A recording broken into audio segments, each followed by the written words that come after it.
Hey, it's Armin with Attract. At Attract Advisors, we offer accounting advisory, tax advisory, as well as financial management services.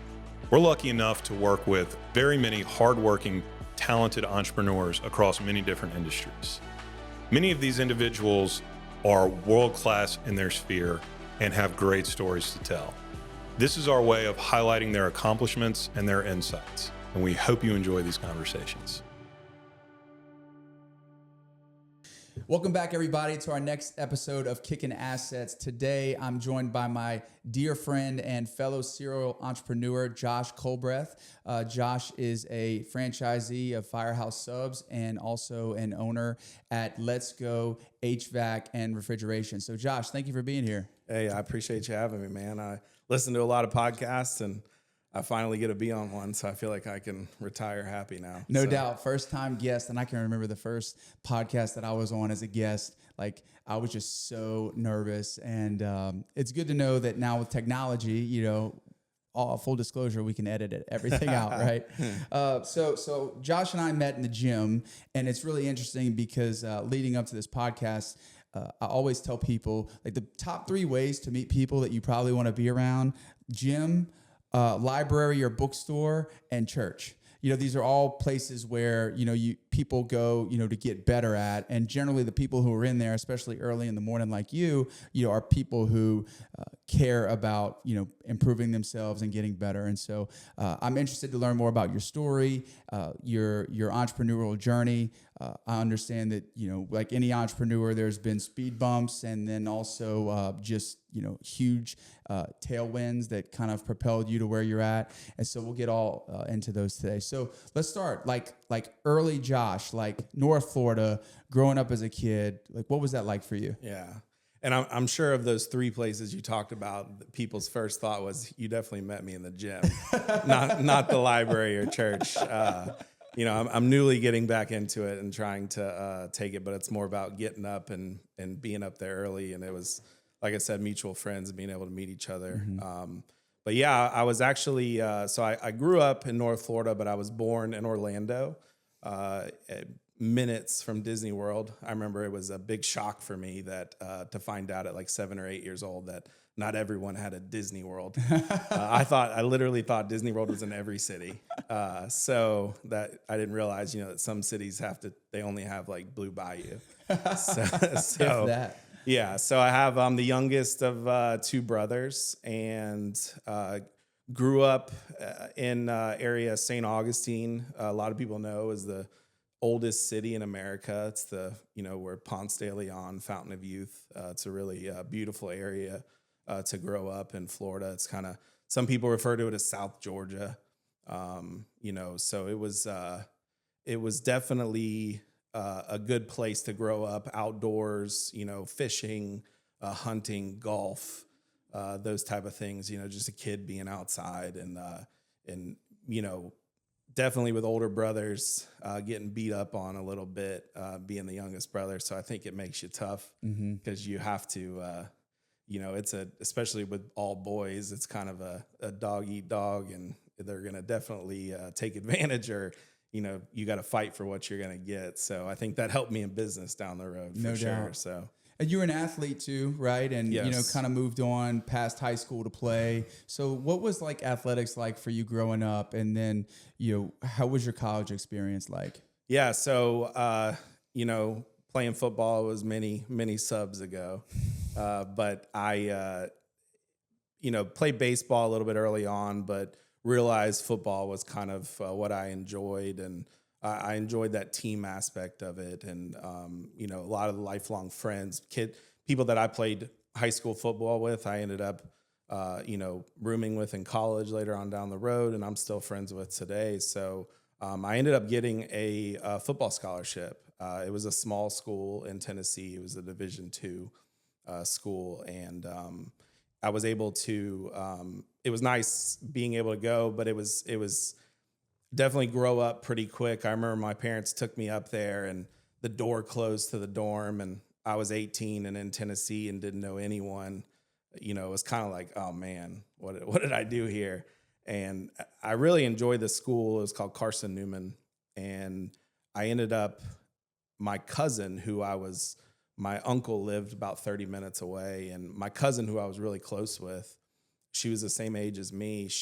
It was kind of a traumatic experience, not to bring down the podcast, but she ended up she had a massive brain aneurysm and died out of nowhere. And it really initially messed me up pretty mentally, to where like I did very bad in school. I didn't want to be over there. You know, I spent time with my older cousin guys who were her brothers, and just kind of changed my whole mentality of like, I was all about football, and just realized like, man, life was short. I wanted to do stuff that I enjoyed. And down the road, you know, looking back, it was a huge thing for me mentally. I was kind of hot-headed.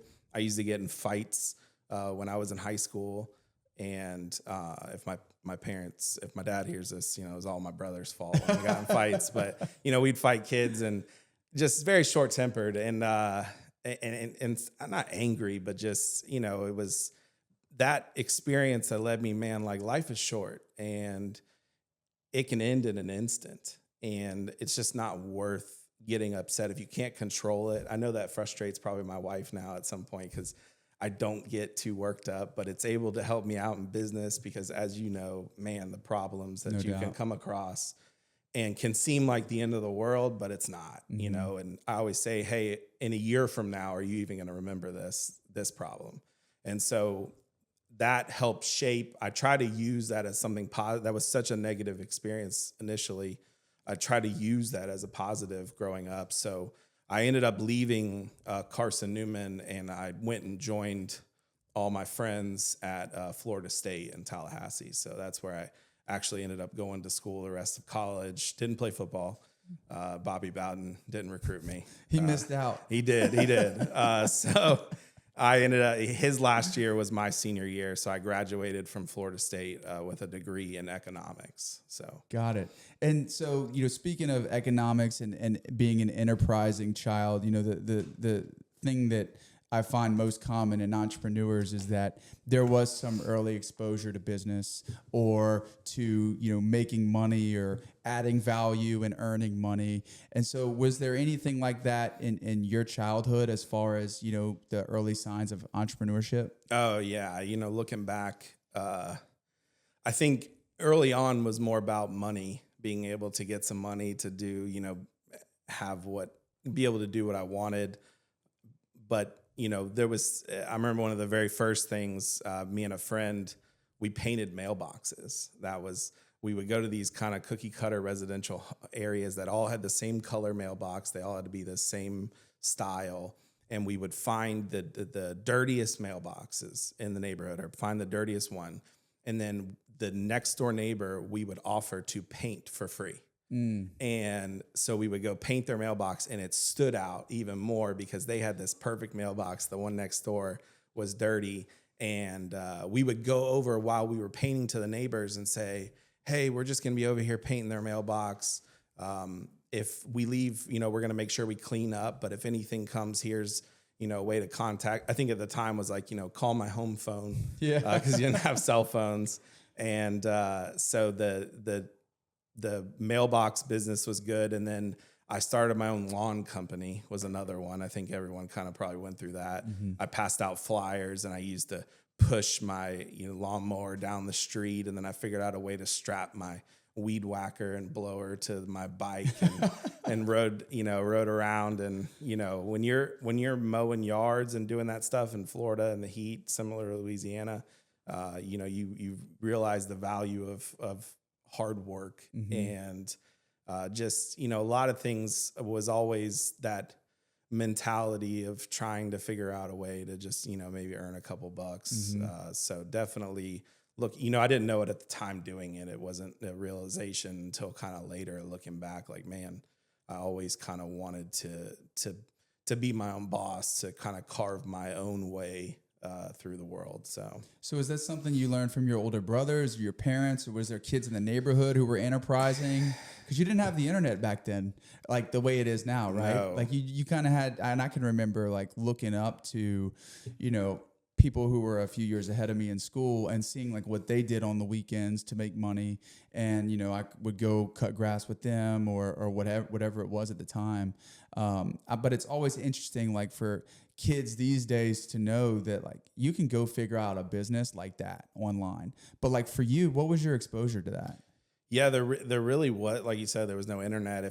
If you got on the internet, it tied up the phone line, and you had to hear the like the dial up, and no one could call. So there wasn't much time to get on the internet or search anything.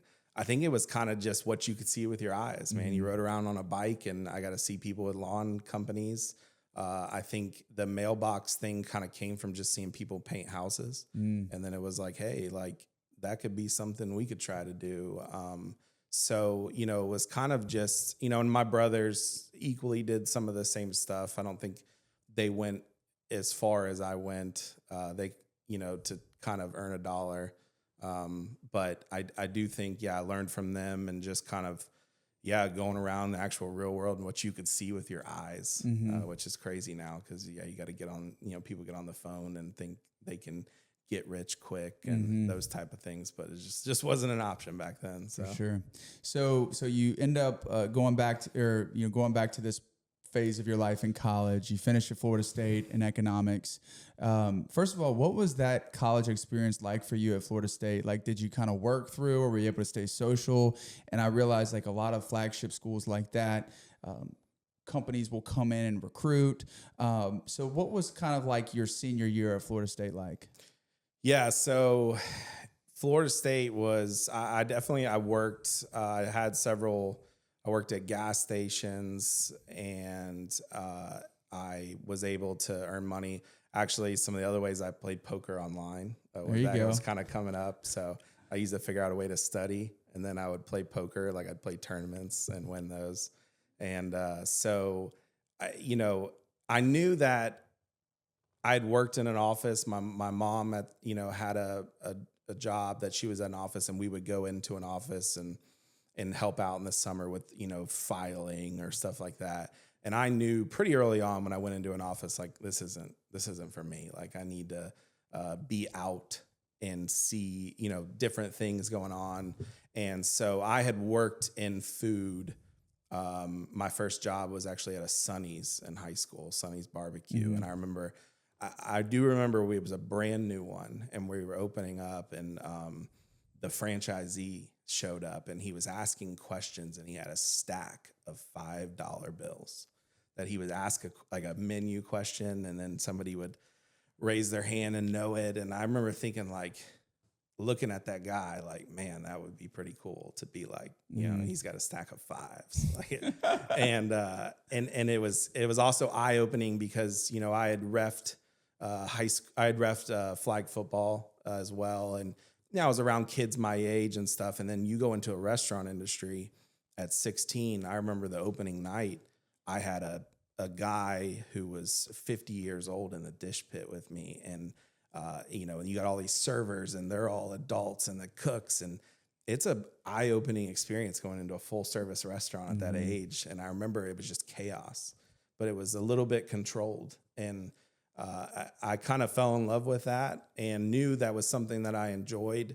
And getting a degree in economics, there was opportunities that I looked at, but I always went back to that. I enjoyed food. I wanted to own my own business, but I didn't have any money.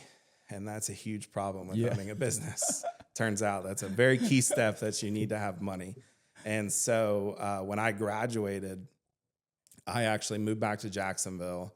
And I Firehouse Subs was started in Jacksonville, and the two brothers who started it, their kids went to high school with us, so we were pretty familiar with the brand. I'd eaten it plenty of times, and I loved the model. It was simple, it was kind of easy to do, and it was good food. And it had spread pretty quickly throughout us being in school. And so I walked in and I wanted to learn how to run one so I could own one day. But I figured, hey, why not go and make all these mistakes running them on someone else's dime and not, mine, which, don't get me wrong, I saved plenty of mistakes to make when I owned them. But so I walked in and applied, and my very first day, I remember I did take the summer. I graduated like in May. I took the summer off because I said, I'm about to work for 45 years, so I'm going to try to, I use graduation money to make it. And I walked in, it was in August, and my very first day, and they put a sign around my neck and told me to go out by the road. And I remember thinking, I have a 4-year degree, and I'm out here waving a sign that not every Florida fan would love to hear the story, because Florida State's a huge rivalry in Florida. That, hey, your Florida State degree really went far. And thinking this was such a mistake. And what am I doing? And it ended up being one of the best things ever, because not only was I was able to quickly be promoted. I was not good at sign waving. And I was promoted to the dish pit and worked my way up through the restaurant and shift leader, assistant manager, general manager. And what that allowed me to do was later on down the road, when I owned my own, I had done every job. Like, there's no job I hadn't done. I could sit across from someone and say, I've been in your shoes. And that speaks volumes to when you employ people, being able to say like, hey, I've done that before. So it was definitely an eye-opening kind of experience. And that was at a time too, in 2010, the economy was not the best. Yeah, especially in Florida. It was bad. We'd had the housing crisis, which ended up being great for when I bought a house. But for a job market, I remember the people I graduated with, there was a lot of people that were searching for jobs. It wasn't a booming time. So to just get out and have a job, it wasn't the best job. I think I was getting paid like $5.50 an hour or something like that. But it was a great experience, kind of going from that and then working my way into the corporate side of things. Yeah. So, and what you said about working every job, one of my biggest mentors, he just doesn't know it, is Todd Graves. And I've talked about, Todd Graves on this podcast before. In fact, a couple of months ago, I went to the LSU Clemson game and I actually got to meet him. Like, he just walked right by me and we just chopped it up for a couple minutes, took a picture. Like, he was just so gracious. And the reason why, beyond the obvious as to why, he's a mentor to me, is because when I worked at Postal-Weight, so I worked at a big CPA firm, Canes was one of my clients.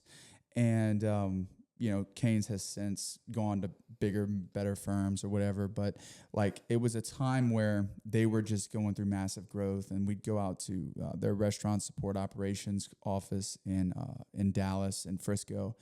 And I just got to see the culture. And one of the things that they did was, everybody's title was director of HR, fry cook, and cashier. Like, everybody in the whole company, even the corporate positions, needed to get into the restaurants to learn, how to fry the bird, how to salt the fries, how to work the window, and those types of things.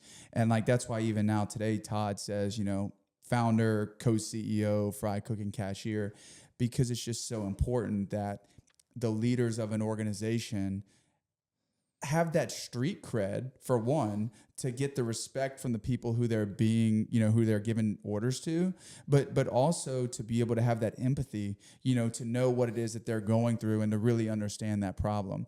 And so it sounds like you kind of like got there kind of by accident.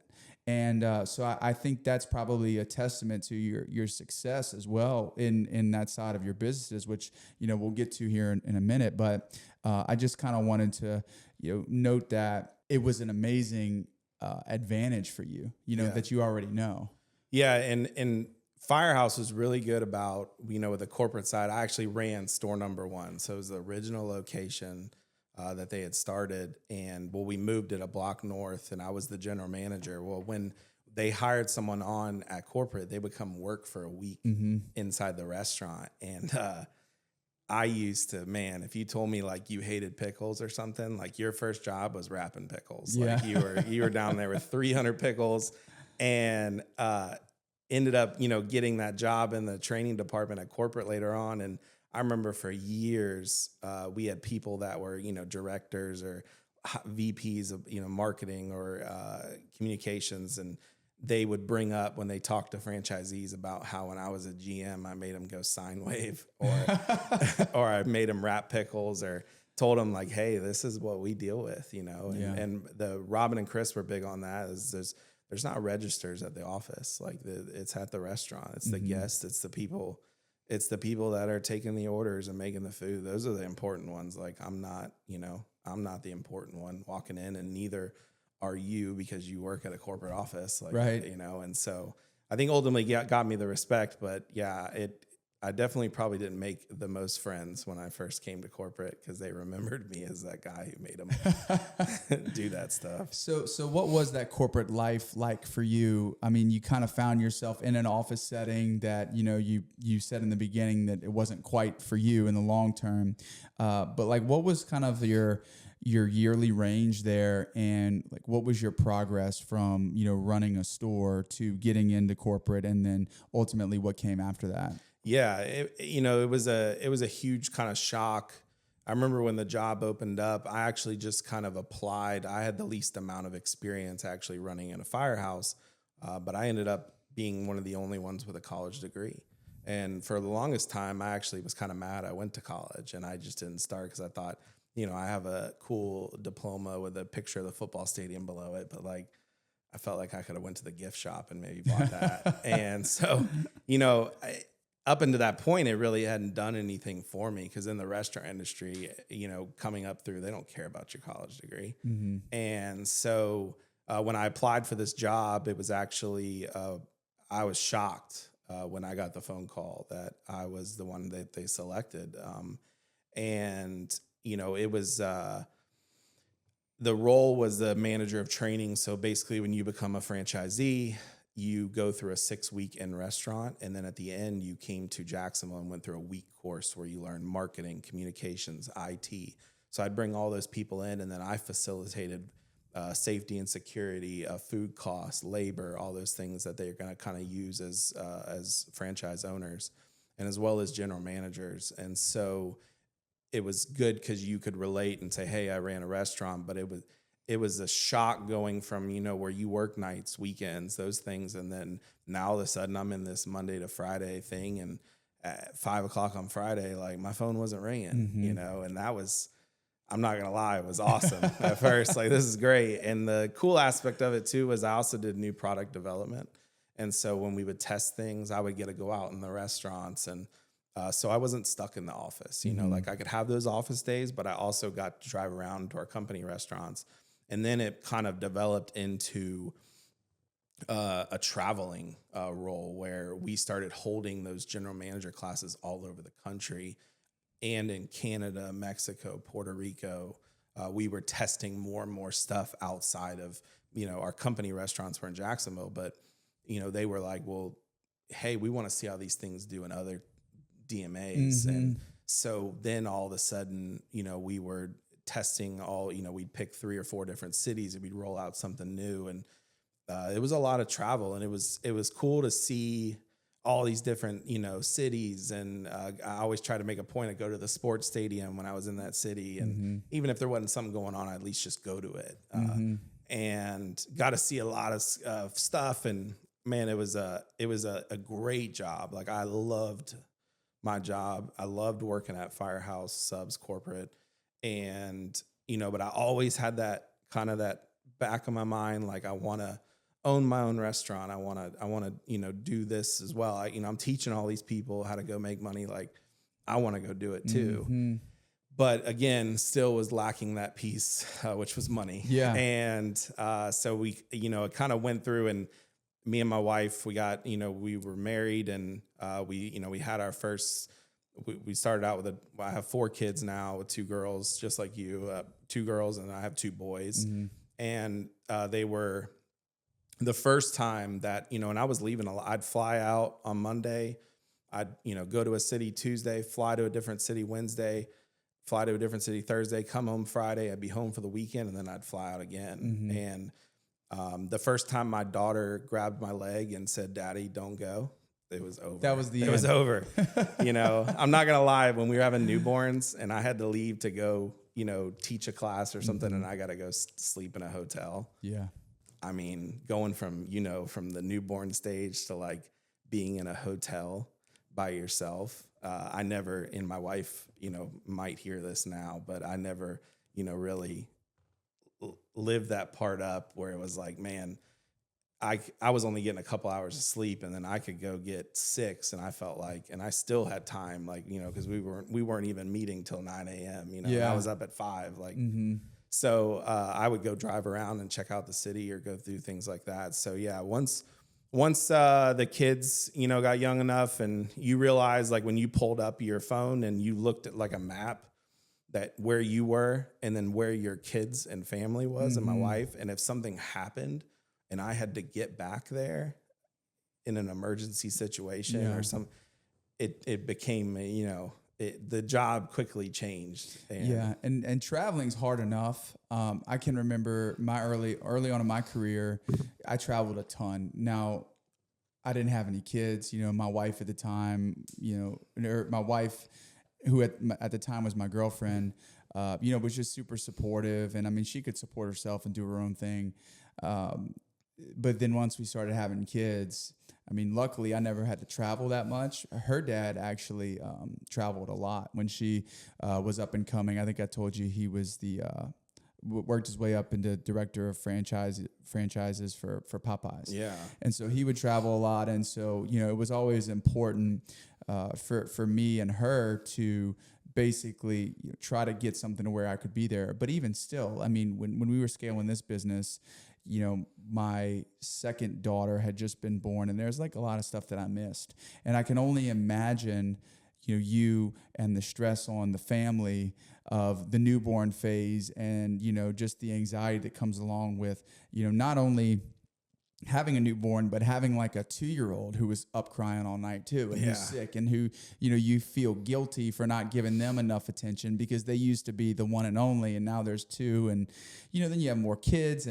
And I think that's why you and I really hit it off, in the beginning, was just because there's so much similarities here. And, another similarity in what you mentioned earlier is, like, I can remember getting out of college and, I always said, like, if I'm not making $80K a year, I'm going back to get my master's or whatever it is. And I'd enroll at Tulane or somewhere that had like a really sexy master's program.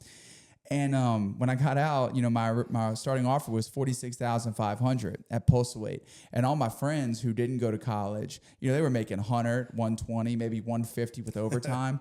And I'm like, what did I just do? Like, why would I do this, make this 4-year sacrifice to come in and make a third of what they're making?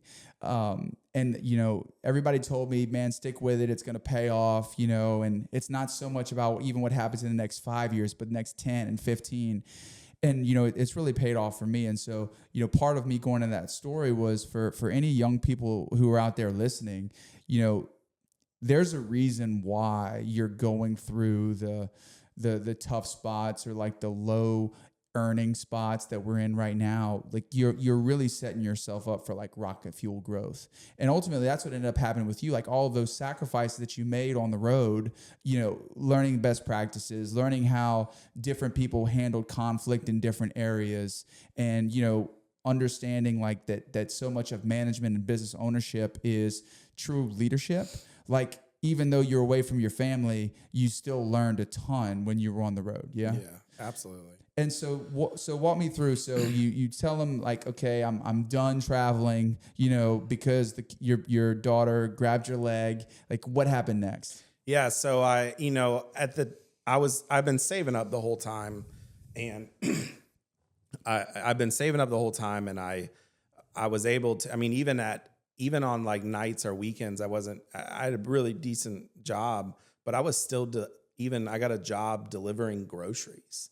And I remember doing that and delivering one time to my neighbor, who I knew did not have a good job or was nearly making as much as I was. And I remember bringing like the groceries to him, and he was so confused too.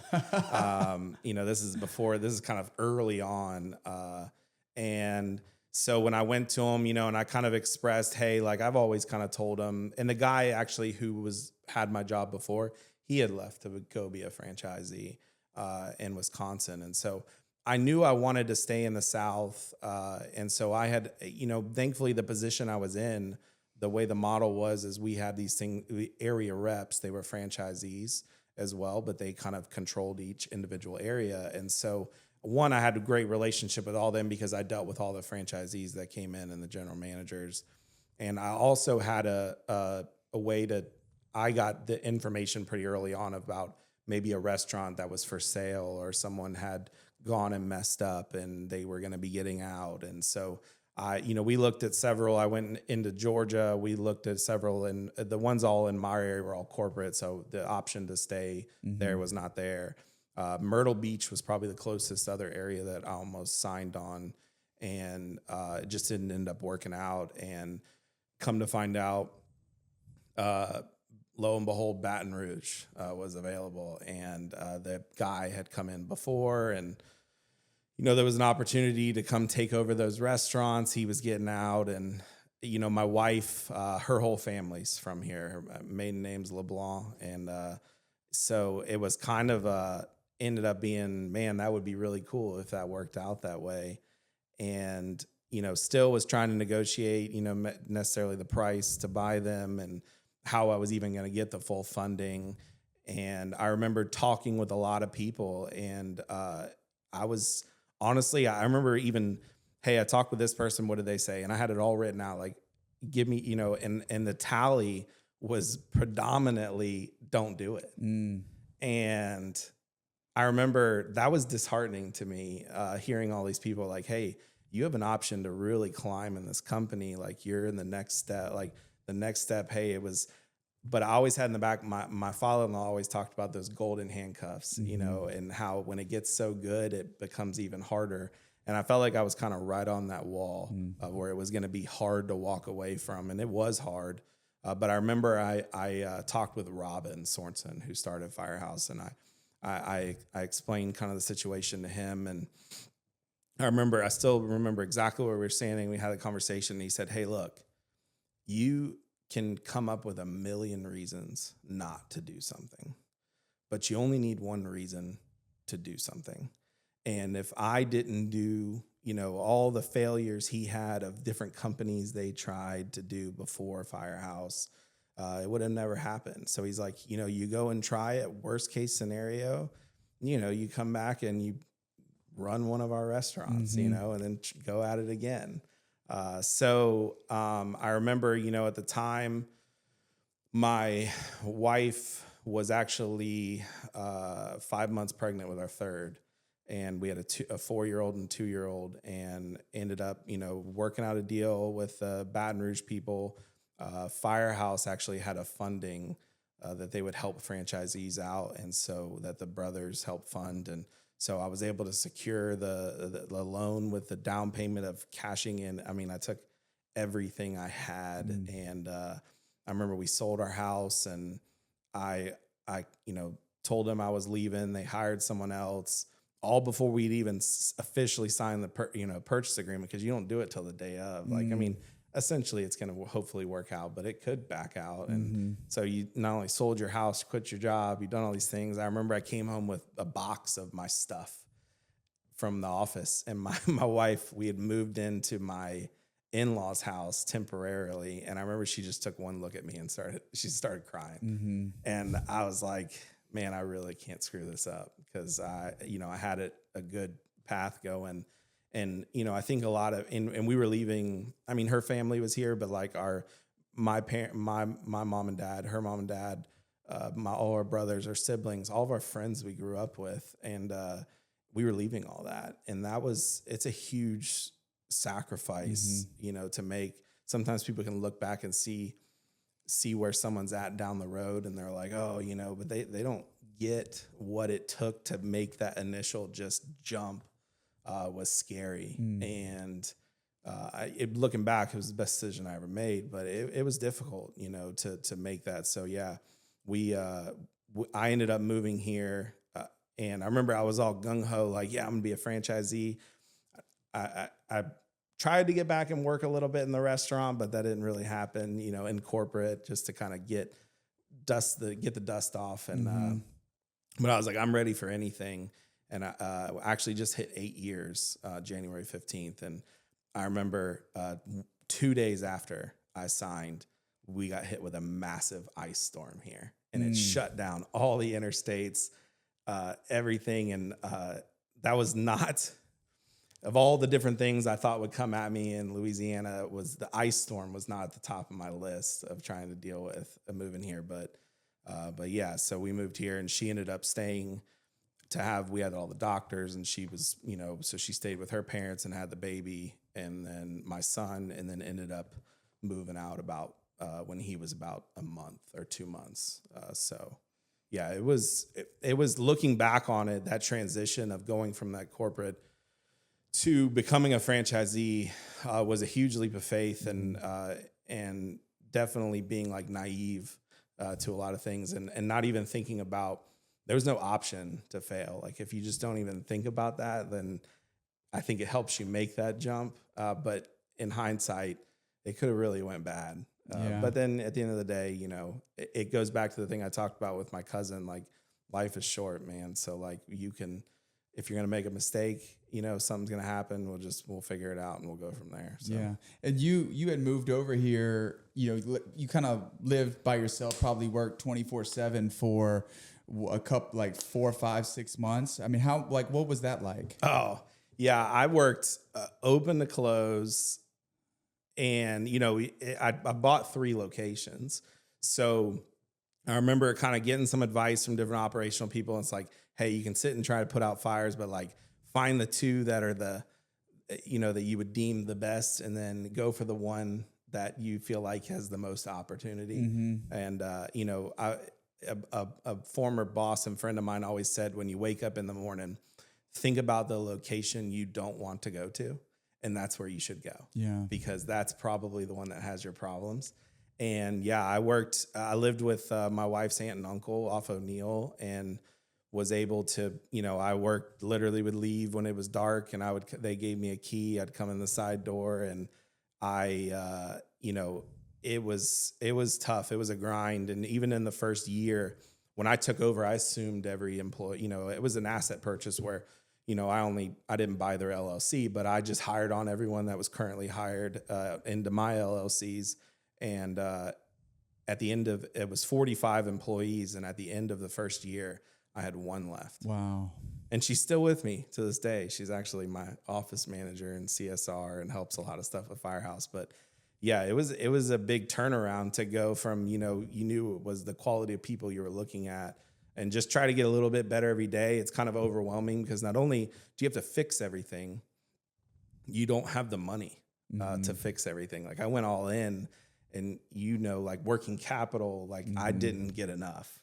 And I didn't realize I had to, write rent checks like as down payments, and all the food down payments, and all this stuff that I didn't kind of realize when I was like, oh man, like I just used every bit of cash I had. And so there was definitely things you wanted to do, but you had to get creative, and I think it helps down the road as well. So yeah, it was a lot of work. And I remember I had a foot massage thing. I would try to like just put my feet in, because they hurt so bad after working, 100+ hours a week. Wow. So your family moves over, after 4 or 6 months, kind of by yourself, and one thing that you hinted on, and it's interesting because, I don't spend a lot of time on social media. We do a lot for me personally and with the company, but like, I'm not the only one who has access to my social media. I'll just leave it at that. And because I find it like very distracting at times. Yeah. But I get a lot of these, like the algorithm knows that I'm a dad of young kids and that I'm an entrepreneur and stuff like that. And I saw a post recently that says like, you have no idea how hard you can work until you're a business owner with kids.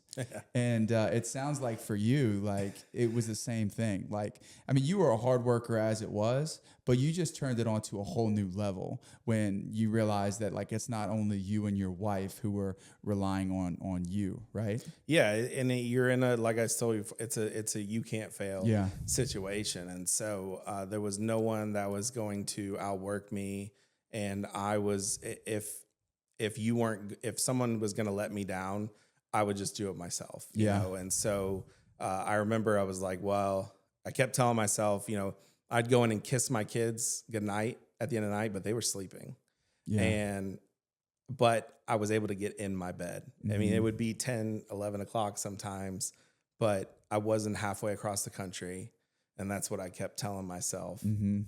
And so, it was really just all hands on. My wife was amazing. She's a rock star. Like, I can sit, especially in those early ages with the young tot, like I could have all the restaurants and deal with all the problems. And like, I get one day, like at home during the day, like she had the doctor, and it was like, I was exhausted. Yeah. Like, I mean, they will, Fish out of water. yeah, they will wear you down. And I remember just was like, all right, I need to go back to the restaurants, And so she she made it look, even though I know how hard it was, she just made it, look easy because she was just made to be a mom. Mine too.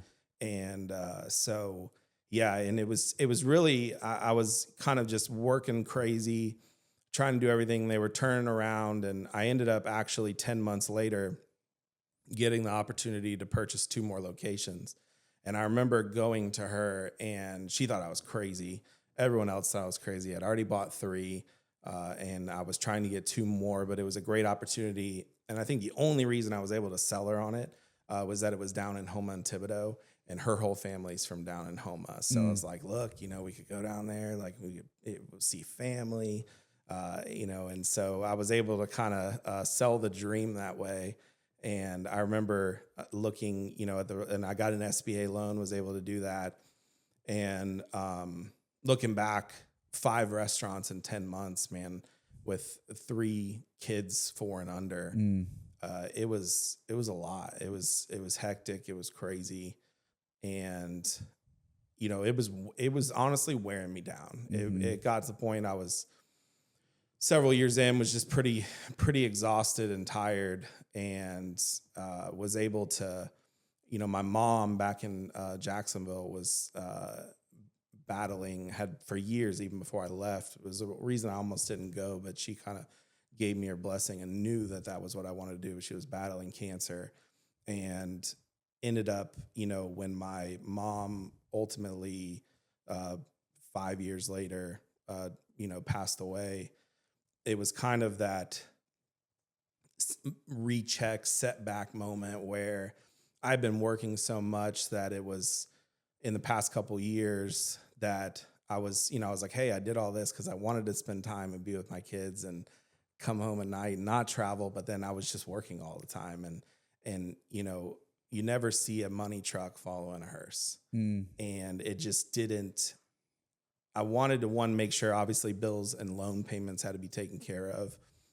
But I turned from that, like valuing money, to valuing lifestyle, and instead of money. And I was able to get some really good people on board, and was able to kind of start to not step away, but be able to do some of the things that, I wasn't there for. Because you can be in the same town, but you can still miss a lot. And so they would come see me at the restaurant or come eat, but it was a quick kind of trip, and then they were back. So, but yeah, that was right up until about COVID, and kind of I decided to step back, and then COVID happened, and that was an experience for everyone. Obviously, with being in business, you don't see coming. So as far as your people are concerned, because I know that in your first restaurant, like you said, 45 or 44 of the 45 turned over.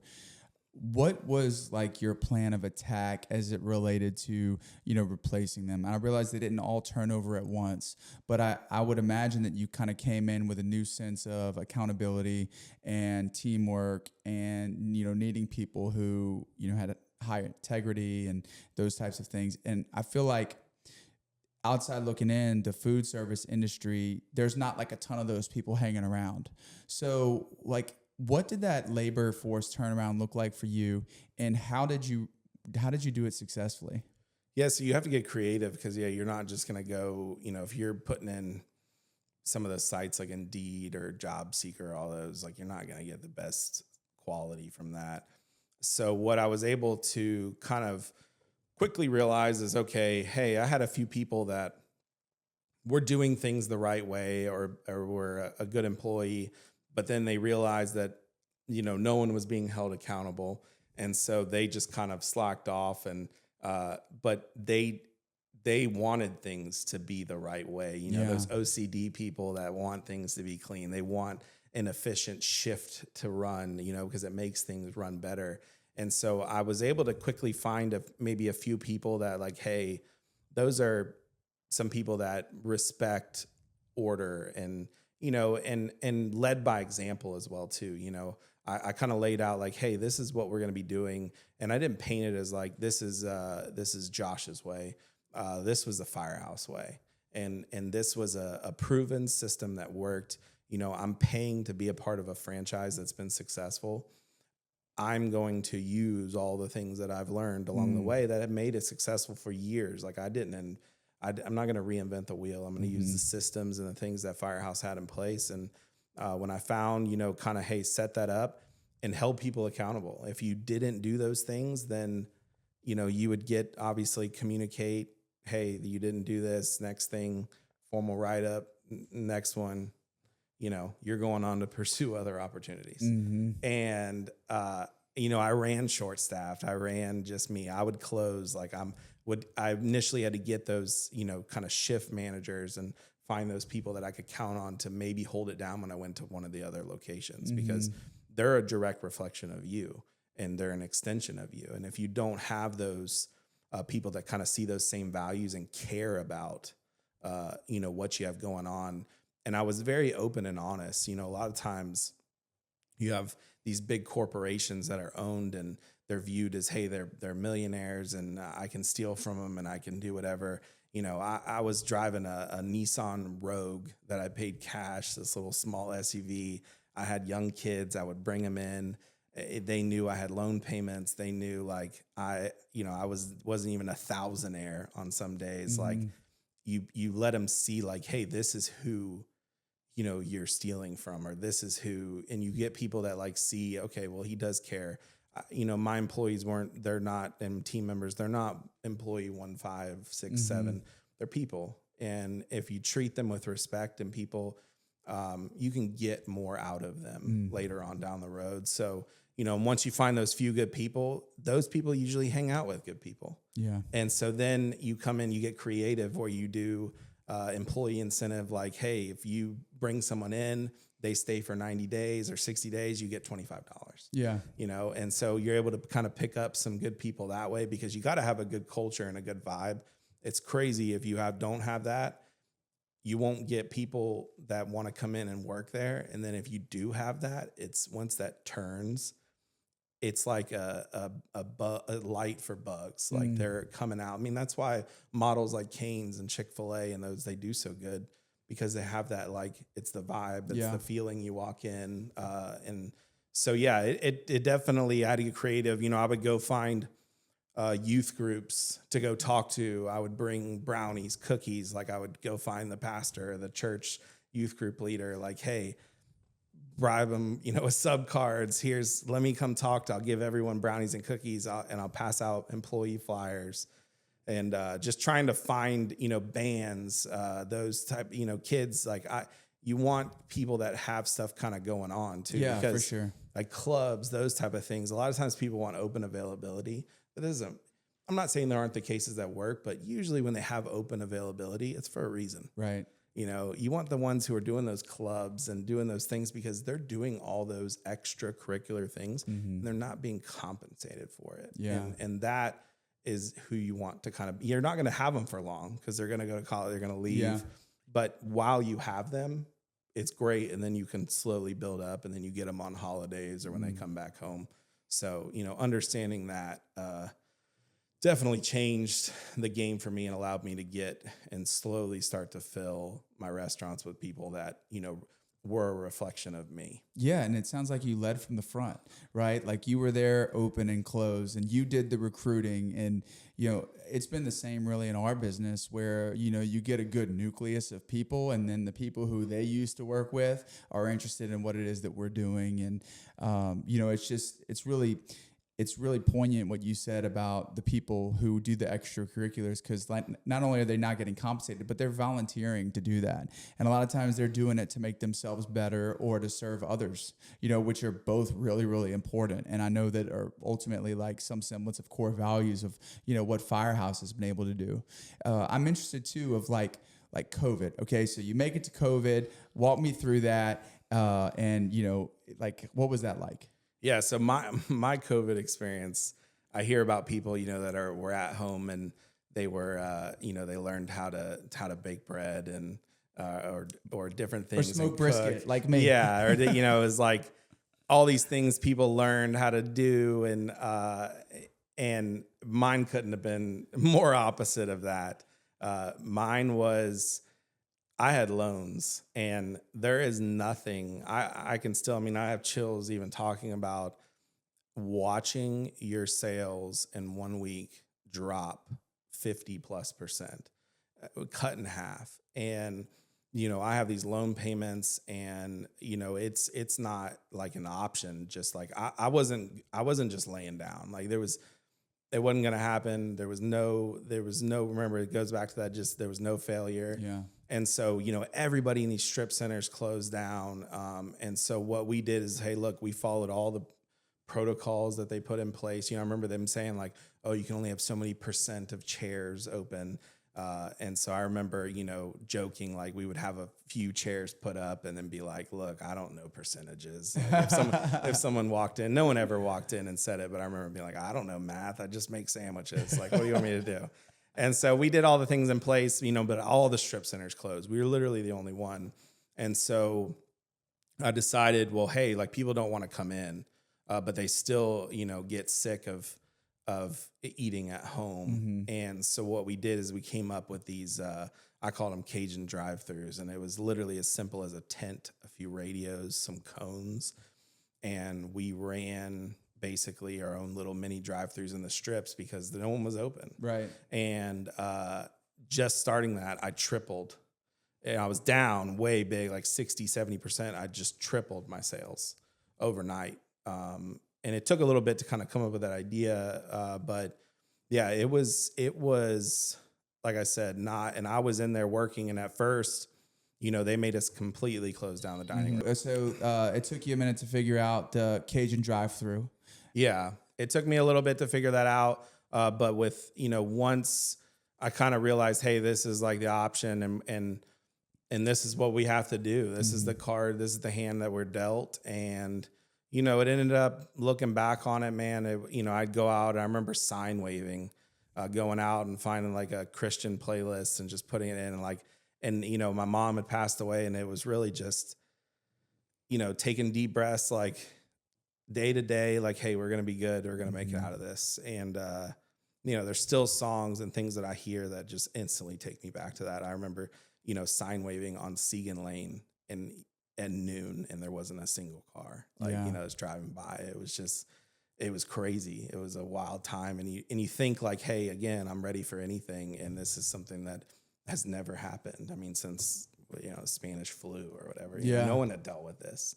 So it was really a game. It definitely was something I wasn't ready for. But I think like a lot of business owners who, you know, adapt or develop businesses out of working from home or all these other things that took off, you know, it was really just adapt and overcome, which is that entrepreneurship mindset of just figure it out.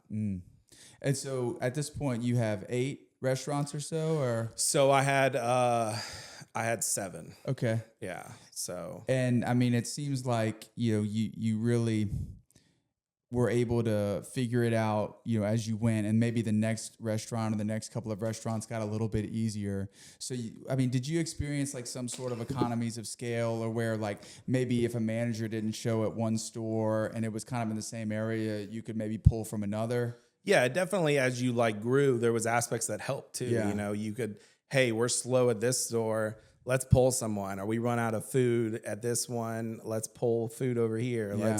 You know, so there's things that make it difficult. And then there's also things that allow you to, you know, get people in place to help support that. You know, they came up with a lot of the, some of the funding they did for businesses. that I immediately just put back in. Like I invested in, I bought like an office, like I started leasing an office. I invested in people, developed those aspects of it. And so, there was always those things that happened. And it's funny because COVID was kind of going on. And I don't know if anyone can ever really say like if you ask people around the country, when did that stop?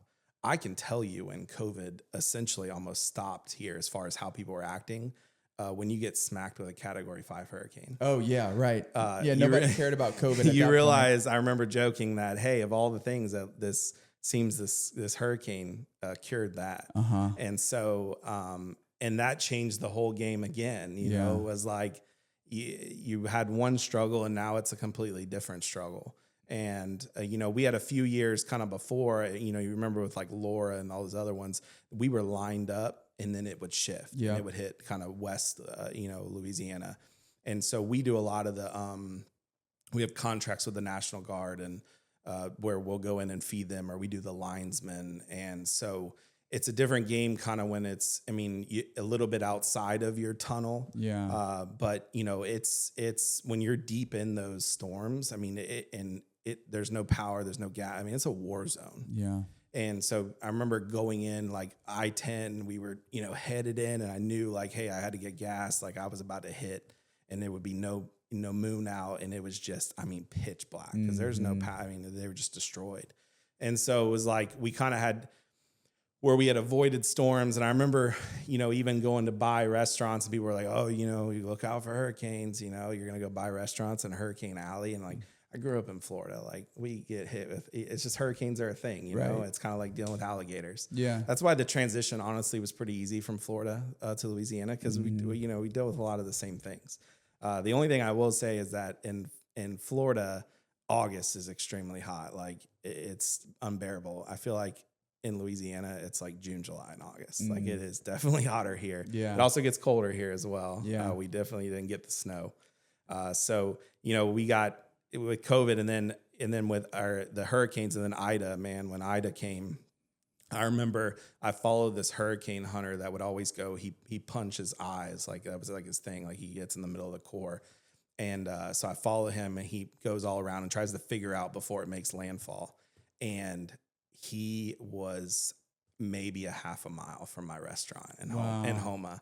And I remember seeing that and was like, this isn't good. No. Like this is not like I forget the main guy or whatever that everyone talks about that shows up. Like he's always a little bit off, because they keep him safe. Like this guy I knew was like, this is not good. Life in danger. This is not good. And I remember the track, and I still have a picture, and it literally, I put dots on all of my locations and then our restaurants. And it was just, we just took it right up from Houma to Thibodaux all the way up. And I remember thinking like, I knew we had gotten lucky, and it was like, oh, all right, here we go.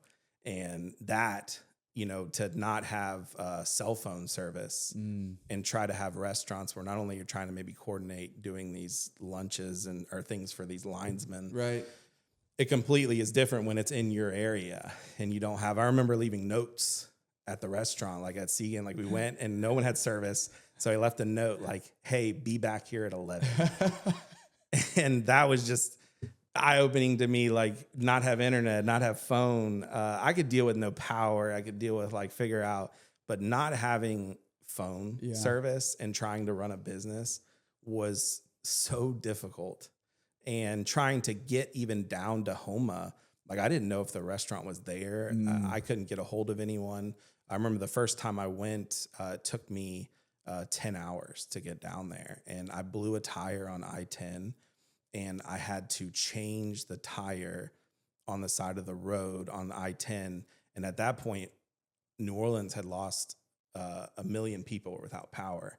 And so, of course, all the linesman trucks were headed to New Orleans. And I remember laying on the ground, changing this tire, and these lineman trucks are feet away from me going by. And I was just humming a hymnal, I was like, and I had no way to contact my wife. Like she didn't know where I was. I had to get a tire, which you try to get a tire after Ida. Like, it was almost impossible. Yeah. And so I was able to get down there, and I remember telling her, like, I got back and I had to make that loop basically to Lafayette. I would get gas, get supplies, then come back this way, and then I would head down. And I did that for over a month. And we were shut down. The least amount was up here off of Corporate Boulevard, and it was about a week. So, but we were over almost a month at the other ones, and I completely lost all the staff down there because everyone, their homes, you know, they moved. And so that was tough. It was like, I had them all doing really good. And then it was like, boom, start over. Well, I know that, you know, you kind of mentioned servicing the linesmen and, you know, some of those contracts that you have. You know, it sounds like when you were able to figure that out, that kind of helped you come out, you know, maybe not better, but, you know, kind of get back a little bit sooner. But one thing that really interests me about, you know, your business model is, you know, really the catering piece and the outreach piece. And, you know, you kind of started that, you know, even back when you were trying to recruit talent. But can you talk about that? Because I think a lot of people don't really associate Firehouse with catering, although I use it now all the time since our first conversation together, and it's great. So, like, what happened in your mind as it relates to, like, really emphasizing that part of the business? And, like, what have you kind of seen growth in that area? Yeah, I think it just comes back to looking at operations and simple math that was like, okay, if I have a $500 worth of food that needs to be made and it's catering, I can go in and make that or bring one other person in to help pay. So the labor on that versus if I sold $500 worth of hot subs and everyone's coming in and lined up, I need a full crew of people. So, you know, it was really came down to that. It was like, okay, labor's like, hey, if I want to build sales, and there's nothing better than before you unlock your doors, having sales in the register. I mean,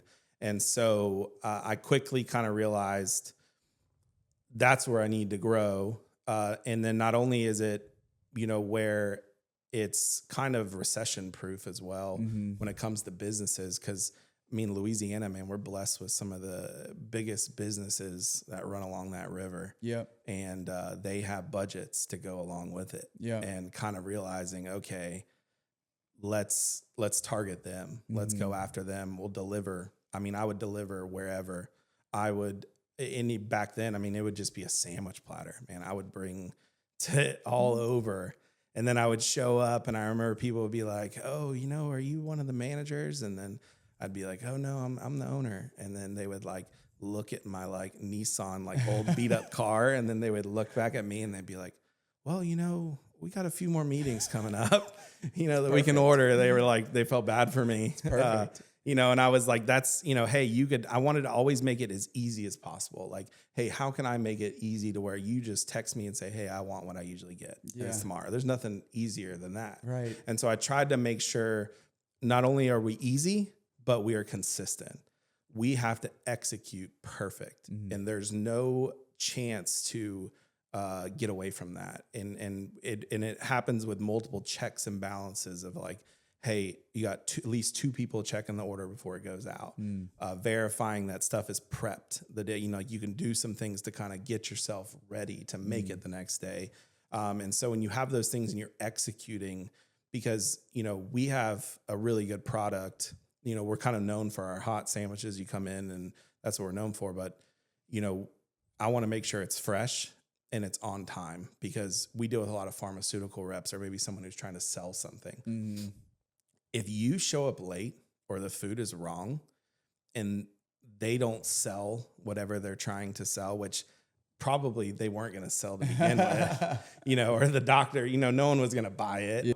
In our business of catering, if the pharmaceutical rep, you know, orders from you and you're late or you're not on time, you know, and they don't get that sale, then they're going to blame it on you. And they're all connected. As much as you will spread if you do a good job, if you do a bad job, they will, you know, you'll spread and people don't use them. They're going to leave you hanging. So what, you know, I would do is I would find, you know, a lot of them had those roller bags, you know, and so I know this sounds kind of creepy, but I would, you know, either go to a hospital or go in a big office park area and I would see those roller bags, and I would go up to them, introduce myself, give them a free sub card to come into the restaurant, my business card, and I would say, hey, look, I'm just trying to grow my business. I understand you feed people and you rely on people to be on time and it to be fresh.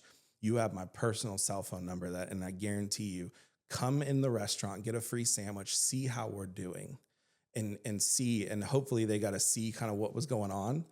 And then, I just needed one shot, to make that impression, whether or not I even a lot of times would do stuff for free, hey, get myself in the door, or go to these big, you'd be amazed what you can bribe your way into with free sub cards through security. Yeah. I used to get into plants, things that probably would get people fired. But that's what I loved about Louisiana, because, man, you could get your way in with food. My wife would make fun of me, but those sub cards, man, have done a lot for me. And so I would, any way possible to try to get out and see. And the other big one was that really kind of changed the game for me with catering too, was golf tournaments. If someone's golfing on a Monday or a Tuesday, they're probably in a good position either at their business or they own a business. Right. And, as much as I would love to go be playing in that tournament, I didn't have that one luxury too. There was nothing better than to be at that tent, and they pull up and it's a relaxed atmosphere. They're golfing. No one's.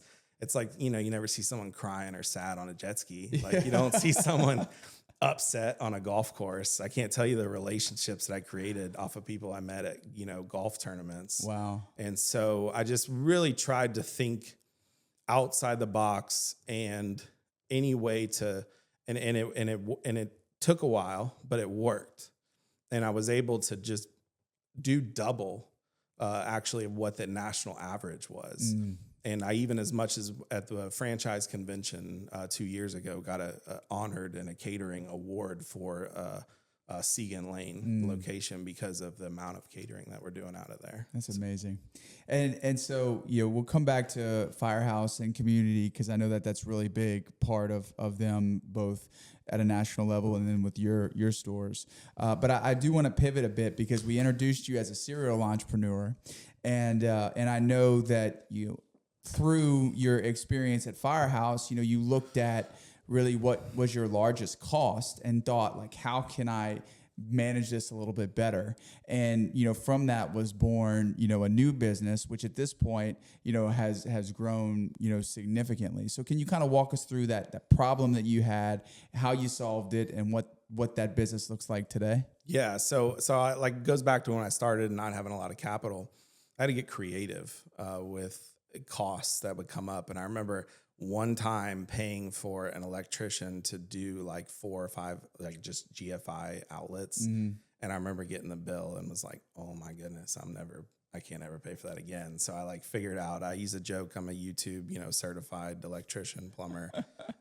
And so I'd always try to figure out a way to fix it myself. I fixed all my own equipment because I couldn't afford to take it to somewhere else what they would charge.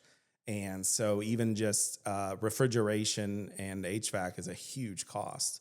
And it's obviously very hot in Louisiana, and it puts a lot of strain on all your stuff. And so I've worked with several different people trying to figure out, okay, hey, I know you pay for what you get.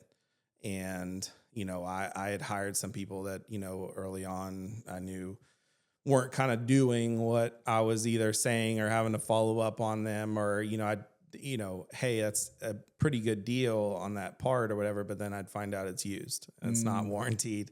So I ended up having a guy who, actually came in with his wife, and then he had a newborn with him. They were eating in the restaurant, and kind of just super polite, introduced himself, his young family, and he had just started a business. And at the time it was just him. And, I like the fact that, hey, he's out here grinding. And so ended up working out, where we were able to partner up. And he's the type that's just mechanically inclined, and he's able to fix anything. And so I was able to start working immediately on my restaurants and the issues that we had. But I also saw kind of a need of having a company, one who did refrigeration, HVAC, and ice machines. And it was kind of a one-stop, hey, make it easy. You got to contact one person. I was kind of finding businesses would do, they would do one or they wouldn't do the other. And also the communication aspect of it, like, hey, if a part's delayed or, it sucks to get bad news, like call somebody in the middle of the summer and be like, hey, look, like that part came in, but it was broke. Or you just wouldn't hear from them, you wouldn't get that call. And even though it sucks to make that call, I'd rather at least know, right? And so, and then if you came by and all of a sudden I just get a bill for you cleaned all my, units and the condensers, but I don't know when you came. Yeah. You start to like, well, what am I paying for? Right.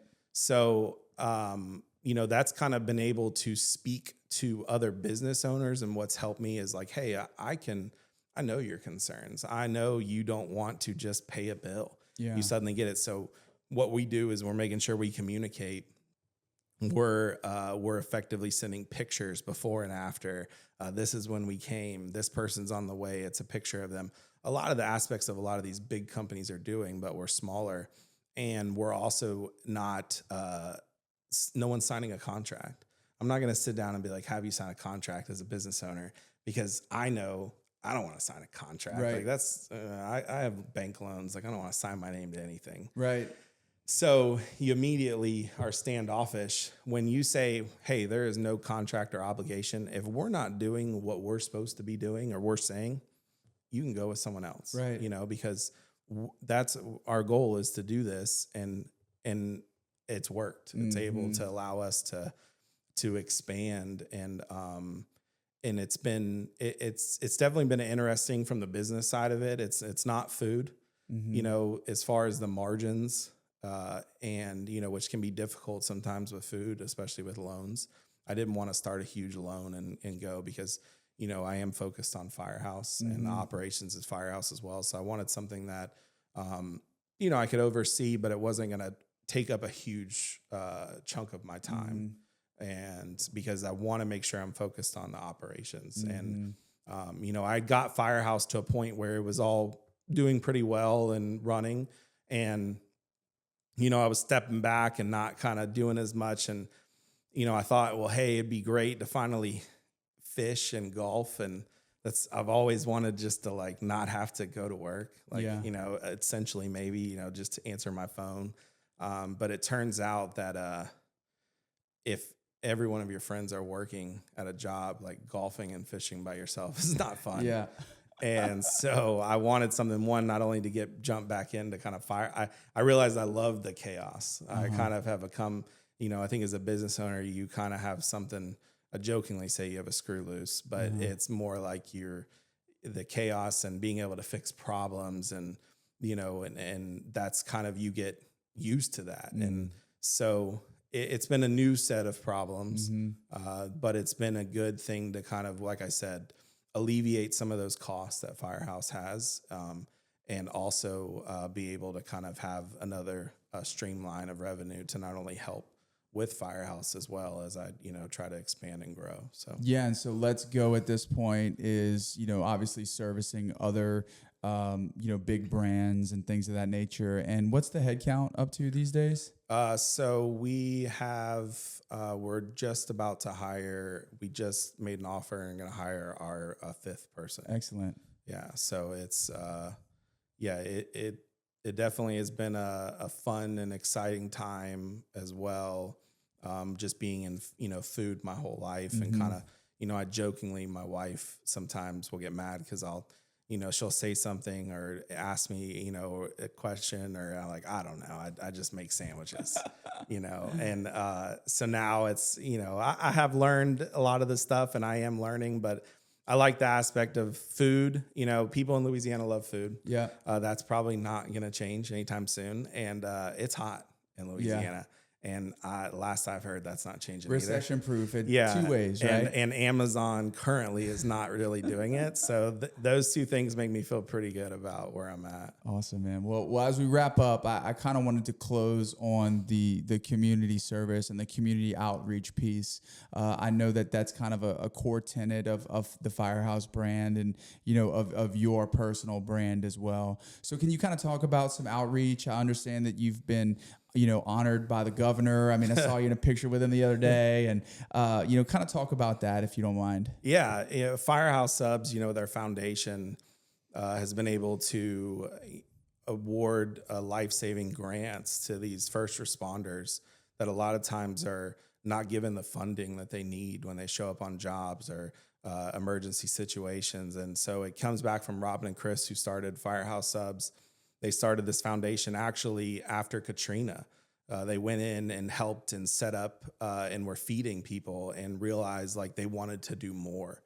And so they started our foundation the same year as Katrina. And it's based off of rounding up your change at the register, which definitely helps now that, they're just getting rid of change. Yeah. And as well as selling our pickle buckets. So they come in and we go through the pickles, and it's an empty 5-gallon bucket that we sell that goes back to the foundation. And so they've been able to, since its inception, donate over $100 million worth of equipment. And in Louisiana, it's been over $2 million. And so it's been hands down, it's not even close, the best aspect of my job and what I do. Being able to see this equipment get donated firsthand. We've donated 14 or 15 rescue boats, the extrication equipment, the jaws of life that they use, in accidents to cut people out of their vehicles. Anything from SWAT equipment to their Kevlar, their helmets, the comms for the SWAT team. Being able to see and meet fire chiefs from all over Southern Louisiana really has been, cool to be a part of. And it's fun to get the accolades, and get to meet the governor and the key to the city and those things. But it's really comes back to the people having the restaurants that are asking the guests to round up. And it's the community. Louisiana, has one of the top donation percentages. It's some of the, the people here that will help, give you the shirt off their back. And it's really, and then they've in return have allowed us to have these grants that have come into Louisiana that have really helped save lives. And like I said, comes back to what Robin and Chris kind of started with Firehouse and first responders. And, at the end of the day, I just make sandwiches. That's right. Like these people are putting their lives on the line every day when they show up. And, and even in these hurricane situations, even with Ida, when we went down and fed at Port Fourchon, and, these people had their homes, these firefighters had their homes wiped out, and they're staying at these fire stations and then going to help rescue people while their families are in jeopardy. Like they have no homes, and they're putting other people first. And so we fed, every fire department south of here, and with the foundation's help. And so doing those things, has been a huge, not only honor, but just, it's all about, to me, the things you can do with that have meant more to me. It's buying the food for, an employee whose a spouse passed away or a sibling, doing those things. Like I get more out of that now than anything that you can have on a P&L. And so the business has allowed me to then give back. And then when you do those type of things, you're blessed in return, and so, the foundation is a great thing that's going on here in Louisiana, and it's definitely proud to be a part of it. Awesome. Well, Josh, it was an awesome conversation, man. We talked, family, we talked growth, we talked outreach, we talked obstacles, trial and error. It's definitely rewarding for me, from a fellow dad and husband, dad of 4, serial entrepreneur.